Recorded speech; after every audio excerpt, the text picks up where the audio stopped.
L'art urbain, qu'est-ce à dire s'est interrogé Michel Ragon, et d'ajouter: l'art urbain, loin d'être un passéisme, est au contraire une utopie, et rien ne se fait de neuf, rien ne se fait de grand, rien ne se fait de prospectif sans utopie.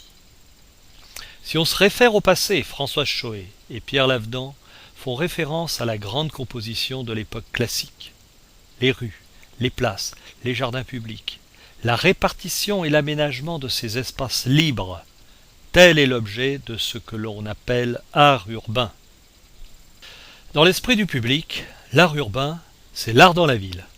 Les sculptures, les fontaines, les fresques, murs peints, les bâches artistiques éphémères, ainsi qu'un mobilier urbain de bancs, abribus, poubelles, peuvent illustrer cette définition. L'espace public devenant ainsi agréable et commode pour tous.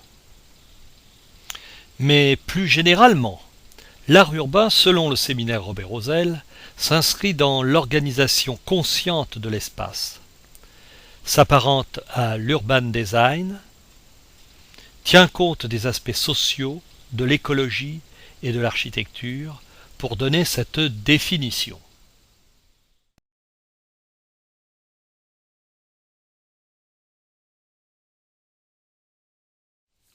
Cette définition insiste sur le travail en équipe pluridisciplinaire, le souci d'évaluation des qualités des espaces.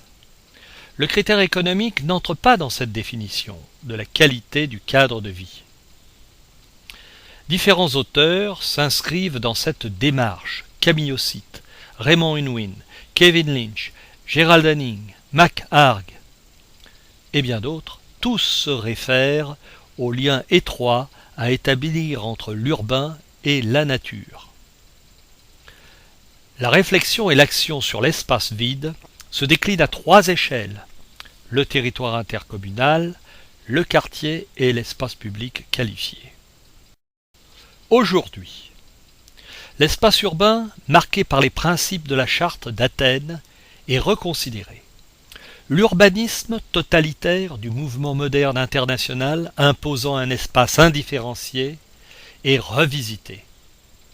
En conclusion, l'art urbain, respectueux de l'histoire des lieux, tenant compte de la nouvelle gouvernance attachée à la démocratie locale, utilisant les outils de représentation et de communication contemporains, s'affranchit de la règle, de la norme, du label.